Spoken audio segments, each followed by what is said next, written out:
Welcome to the New Directions podcast, where we specialise in helping real women achieve real transformations. Welcome girls, I'm your host Matthew Kerno, and today we will be helping you start 2019 radiating with confidence and getting you into the best shape of your life. Alright, now we have 26 steps to take control of your body, mind and fulfill your potential in 2019, of which I'm very, very excited to dive into. But before we begin, I want to definitely shout out to all the girls that have been crushing it over the Christmas break. I know it's a really, really hard time, and and I know many of you have actually, have won. If you haven't put on the average weight gain over Christmas is 4 kilograms. So if you haven't done that, well done. You're doing amazing. And some of you have reached out to me and have said, actually, I'm down a little bit, and I've had a wonderful time and I'm refreshed and I'm ready to get back into things. So I wanted to start off this year with 26 steps, of which we're going to fly through a little bit, and then we're going to come back to them and go through some of the processes, because with each one of these steps we're going to be focusing on them for a week. And in the Facebook group, we're going to be going over each one for a week, and it will be the theme of the week. So obviously that's going to be half the year. So this is a big deal. And I want you to remember, though, that if you're listening to this podcast at any other time throughout the year, don't worry. This is evergreen. You'll always be able to do it. It's just that, it's always fun to be able to do it along with other people. Social pressure is always a good thing. So to kick things off, the first step is, and this is a bit of a harsh one to start with, but it's to acknowledge what we did last year or what we are doing today is not working, and begin the process of change from the inside out. So if we've got our eye on a big goal, and we look back over the last year, and maybe we've had this goal for a long time and we haven't made it happen, we just have to acknowledge that, that it's okay to say, all right, what we're doing is not working, and the sooner that we can come to that conclusion, the sooner that we can start to kickstart a different method. And sometimes, it's going to be much more about your subconscious mind than it is going to be about what you know. So in this step, we're going to be creating 2 dream boards, which this always sounds airy-fairy when I talk about it, but when you actually do it, it's pretty fun. So on the first the dream board, you're going to have basically the things that you've accomplished. So if you close your eyes now and have a think about everything that you wanted when maybe 10 years ago, 5 years ago, depending on how old you are, and then you open your eyes. For a lot of us, we'll actually have a lot of the things that we wanted. Maybe it was that we would be fitter, we'd be stronger, or it would be that we wanted a particular job, and basically we've achieved probably all of those things. But now you get those things and you want more. so that's our first board, is the things that we've accomplished and that we've done, and then there's the things that we want to make happen and that will scare us a little bit or a lot. And so for example, the things that come to my mind straight away is in the past, from a fitness perspective, I've done 24-hour solo bike rides, half Ironmans. I've put on muscle, lost weight, all of those things. And so girls, like all of you, will have a lot of things that you wanted, that you decided, and then you went out and made it happen. And so it's really important to acknowledge that, because it reminds us that we are totally in control and we can make things happen.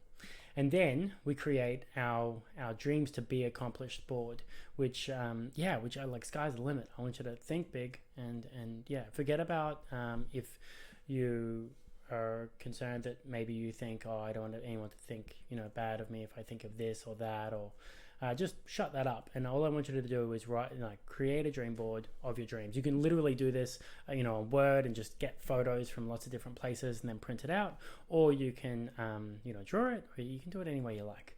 But that's step 1. All right, I got to rush through these faster. So then also writing on your dream board, this is week 2. So then we'll be writing on your dream board why you want to accomplish these dreams, and the reasons must be bigger and more important than you. So for example, one of the things that I'm going to knock off this year is the Melbourne Half Ironman, maybe I should be thinking bigger than that and go for the full one. But there isn't one too conveniently located.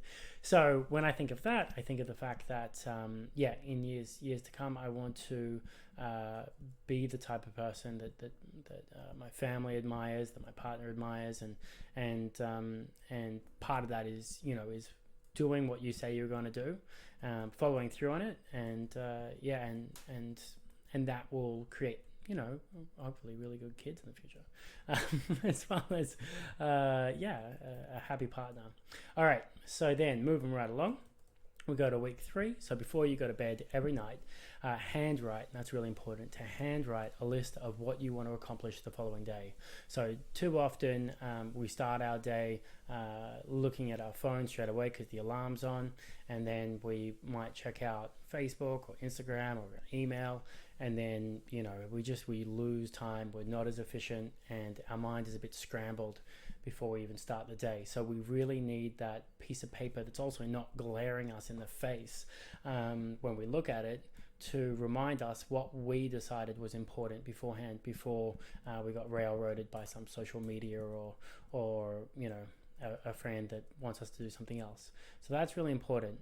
Then week 4, we'll be drinking 2 liters of water every day. So this is a big one because it just reminds us. So for example, times when I'm not doing this is when I'm drinking way too much coffee, and so all of a sudden my water will be more like my coffee consumption.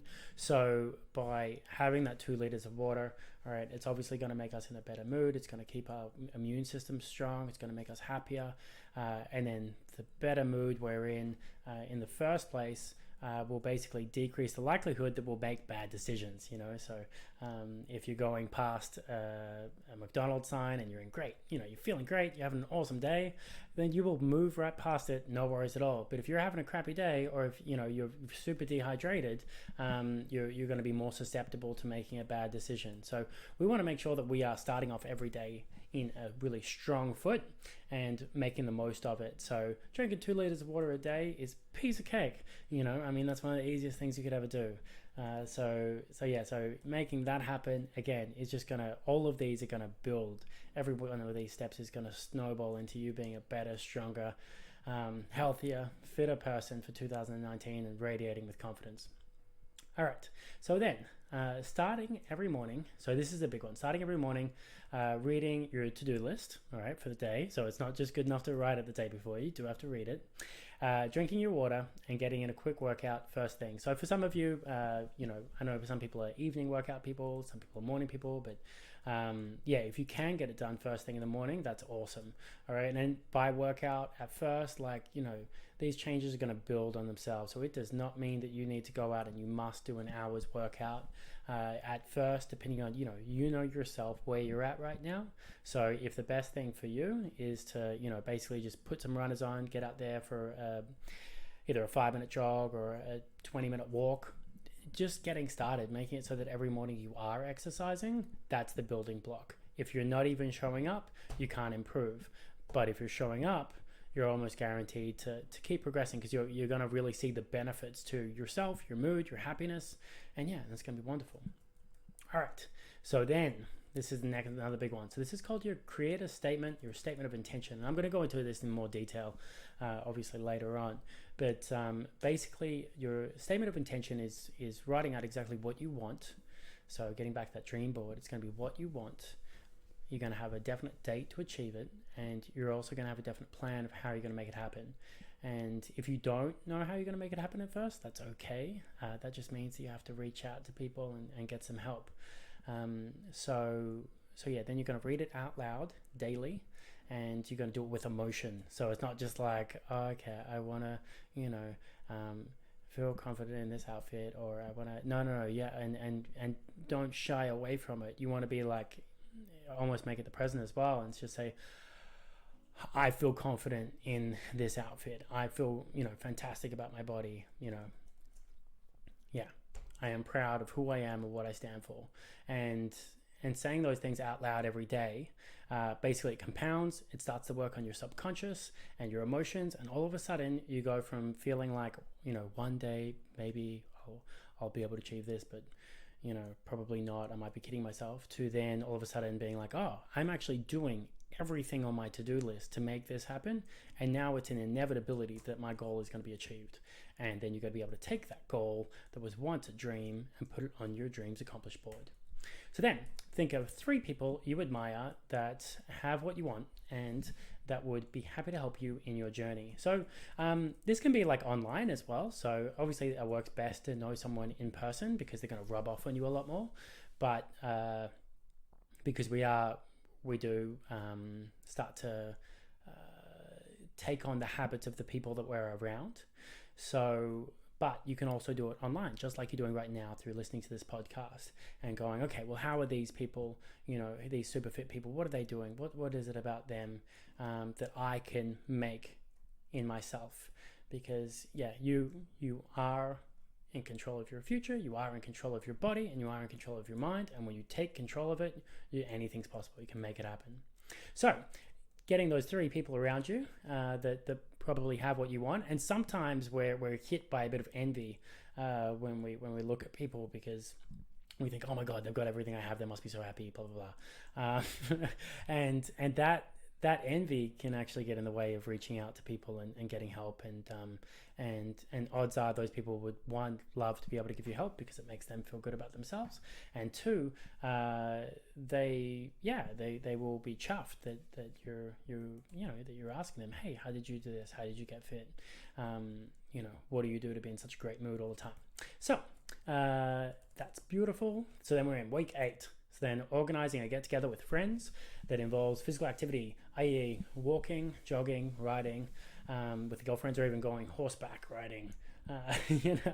Depends on how often you want to do it. But this is a big one. So we live in a day and age where basically everyone wants to meet up sitting down or not even meet up at all, but just virtually meet up. So if you can start to change that in your social group and just be like, oh, I'd rather be out for a walk along the beach in the beautiful sun than cooped up in a trendy cafe. It can actually be a good thing. And obviously you want a bit of both, that's fine, but yeah, it can really do a lot of benefit. So think about how you can incorporate physical activity in your daily life and also in your social scenes. And I think you'll be really surprised by how you can do it. So I know a lot of the girls that train at New Directions, they have a weekly Sunday bike ride that's fantastic. So what happens is this 40-kilometer bike ride, you get there, everyone has a great bike ride together, and then at the end they sit down, have a coffee, have a laugh, and chat about the week. That's beautiful. You get the best of both worlds. Okay, so next, check your workout. Create a feedback loop that will let you know if you're improving and at the rate you want. This does not always have to be with scales. So this is a big one. So basically, sometimes we go 6 months, a year more, thinking that, what we're working, we're doing enough, surely we're going to get our goal eventually. But the reality is we might just be kind of yo-yoing and not moving forward to our goal, whatever that is. And so having a strong feedback loop is important. So whether that's, for example, it could be when it comes to fitness or weight loss, it could be, okay, can I fit into, that perfect outfit that I love? And if not, that's okay. But as in just, am I getting closer? Or can I do more belts up on the jeans?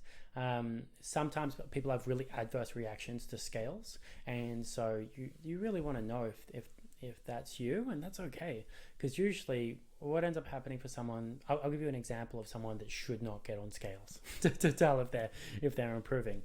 So if you are the type of person that you've done everything right for the week, you've exercised, you've eaten all the right things, you've done an amazing job, and then you're looking at that scale and you're going, oh my God, that better have told me that I've lost some damn weight, otherwise I'm going to freak. And then you get on the scales, and maybe you even have lost like half a kilogram, but you haven't lost enough from the work and effort that you've perceived you've gone into, and then you just go, F it, I'm gonna go and have whatever the hell I want because I'm pissed off now. Then you should stay the hell away from them, because you were actually doing a fantastic job before you got on the scales. You were exercising, you were getting your food done, you were you're doing your food prep, you were making sure you weren't having too much, you were going to sleep not on a full stomach, and so those habits, those routines, you were guaranteed to end up with the result that you wanted. And then you went and wanted to get an arbitrary am I losing enough weight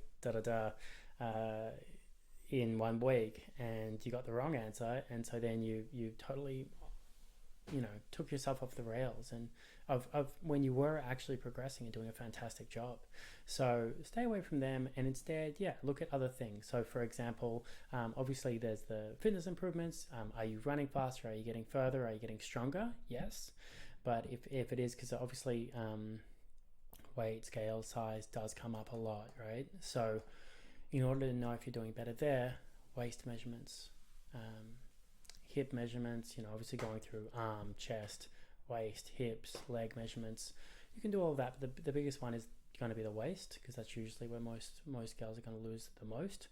And it will give you a good indicator as to if let's say you lost 5 centimeters around your waist in a month, then you've lost centimeters everywhere else. So if you don't have the luxury of having someone measure you up for you, then it's a good way to just go, okay, cool, I've done this one measurement and there's my result.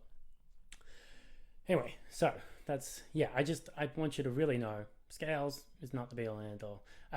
Another thing that I'll say as well is, would you rather that the scales had the exact number that you want, or would you rather that you are looking fantastic, able to wear whatever the hell you want and feeling fantastic? And obviously you couldn't care less about the number if you're feeling amazing about yourself and you do have the body that you want. So forget about the scales.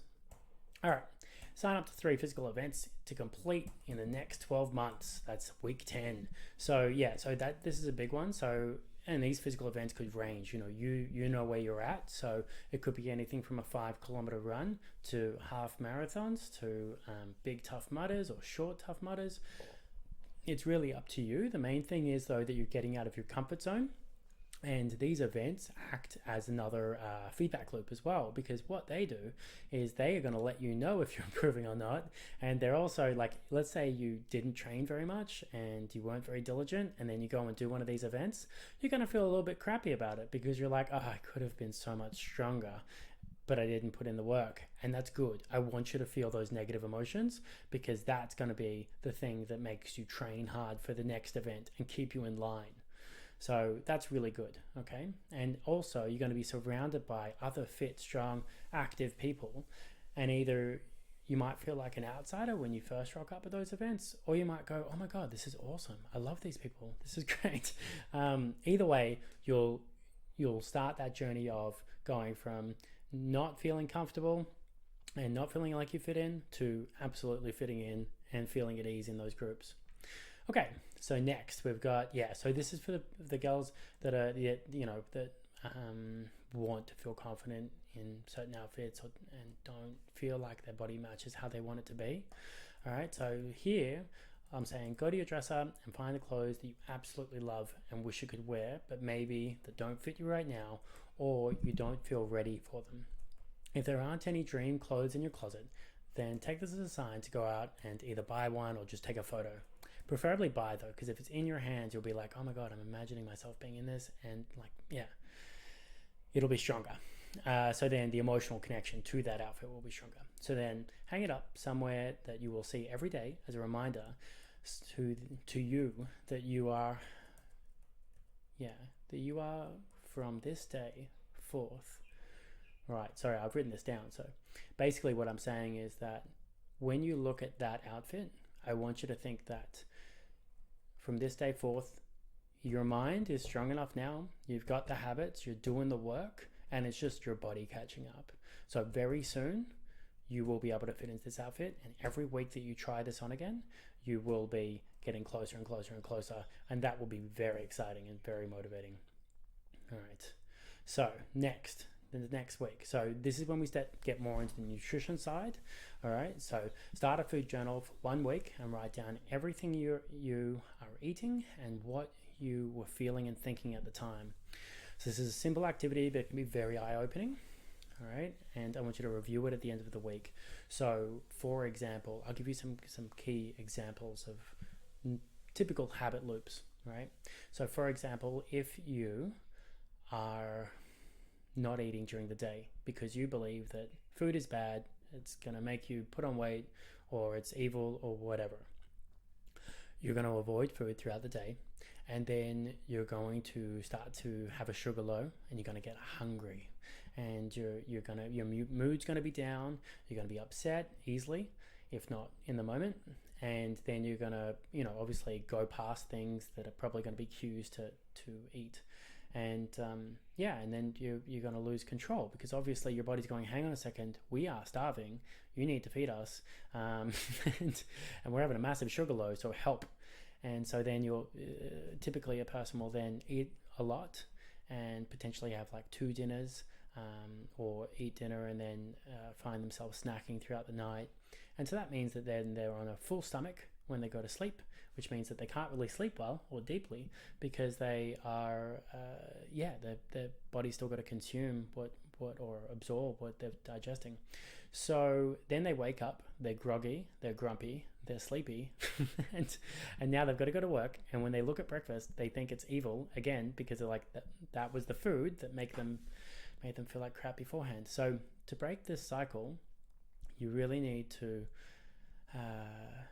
understand that food is there to fuel you, and it is actually a friend. And really, one example of a way that you can overcome it is to start with a 12-12 diet. So that's where you go 12 hours of not eating and 12 hours where you're allowed to eat. You have 3 or 4 meals across that 12 hours. And basically, it means that if you start eating outside of that 12 hours, you need to stop. And if, for example, you do that, where you haven't eaten all day, and now it gets past, say, you started at 8 a.m., you had your first meal at 8 a.m., it's past 8 p.m., and now you're starving, and you're like, oh no, I'm going to stick with this rule, so I'm not going to eat. Good. The following day, you're going to wake up at 8 a.m., you're going to make damn sure you're going to have breakfast, because then you're going to make sure that you eat during that time period, and that's going to allow you to sleep better, and it's going to create a better relationship with food. And it's just a really simple way to beginning a bit of a weight loss journey. So anyway, sorry, that was a bit of a rant. All right, I got to speed up. So by the end of that week, you should have a week of data, which is awesome. Then what we're going to be doing is write down 4 to 5 meals for next week. That is going to be a shopping list in preparation for the weekend. So you're going to start meal prepping, start preparing to meal prep. So you write down 4 or 5 meals, that are obviously a good idea to be, very low on carbs when it comes to like get rid of pasta, rice, if you are looking to tone up and lose weight, or if you're an athlete, then go for it, pasta, rice, by all means. But yeah, basically just making sure you're prepping and you're eating well. All right, so then complete a big food prepping session in week 14. Once you've done it, feel the thrill of accomplishment and book it in on a regular basis for the weekend. So every weekend now, you are going to be food prepping. Every week, you're going to be writing that shopping list in preparation for the weekend. All right, that is a key cornerstone habit. Week 15, try meditating for 5 minutes every day for a week. Just try it. So again, we are hooked up to social media and constantly absorbing information from left, right, and center, and we have very little time where we just shut off. So taking 5 minutes where you just sit, don't do anything, just sit if you want. You can go through, so sometimes what I go through is just a process of gratitude, where I'll start with the closest things to me, the most obvious things, like, you immediately go, I'm grateful for my mom, I'm grateful for my dad, I'm grateful for the lessons they taught me, my family members, and then you further go out and out and out, and before you know it, you can, think of hundreds and if not thousands of things, if you had enough time to be grateful for. So that can just kind of reset your mind, put you in a place where you're in control and where you're not running around like reacting to things. Okay, week 16. So here we have something called BEAR, which I learned about from an amazing book just the other day, which is called Beliefs, Excuses, Actions, and Results. It stands for that. So what it's basically saying is, so this is from neuroscience, so it's saying that our beliefs create our excuses that create or maybe it's, sorry, our beliefs and our excuses create our actions, and our actions obviously create our results. So this week's really interesting. I would like you to write down all of the beliefs that you have around food, exercise, and your goals, and how you feel about yourself. Next, write down who came up with those beliefs. And finally, would your life be different with or without these beliefs? So this is a big deal because, for example, like I was mentioning before, the girl that believes that food is bad and she needs to avoid it at all costs, like that one belief can make you go in a lot of bad directions. So yeah, by going through this in your own time and just asking that question, would your life be different with or without these beliefs? And realizing that they're just opinions, they're just beliefs, and you can actually change them. Week 17, find a mentor. Super important. So find a mentor. Find someone that is either obviously helping people do what you want to do, or is what you want to become. All right, it's huge. And that does deserve a week. Like either you're getting them online or you can find them in person, which is fantastic. So then remember, so this is really important because this is proven in biology, psychology. Anyway, your environment creates you. So find people that have what you want and that want to obviously help you achieve it. So again, similar to a mentor, but this is more about also just finding a social network, finding friends, finding a group of people that that want what you want and ready to help you achieve it. And so what I was saying about your environment creates you, this is fascinating. We'll be super quick on it, but basically what they've found, and I say they as basically I'll have to find the link to it, but scientists that looked at genetics and how, obviously there's this thing called, where our genetic makeup is basically determined of what we become. And then what they found actually is you can take, super quick, you can take a stem cell, right? And you can create it in a culture that creates bones, right? So then the stem cell gradually turns into almost forming a bone.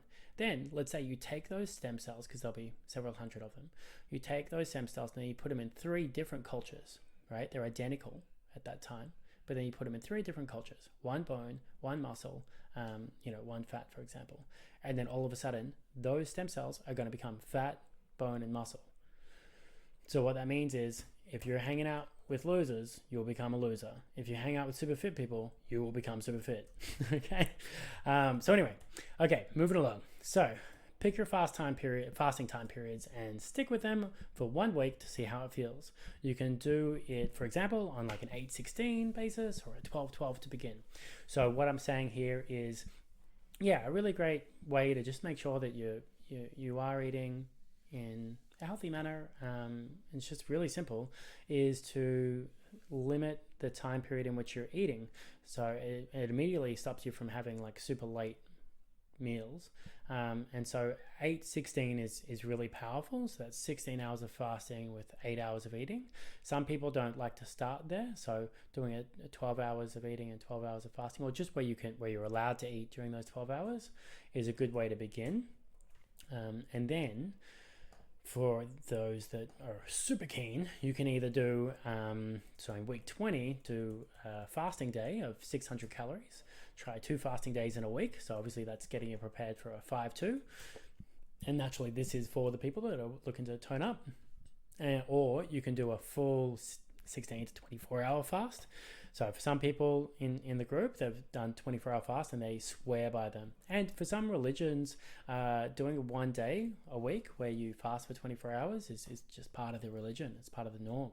And it is really good at resetting the system, and it does clear out a lot of cells that are perhaps,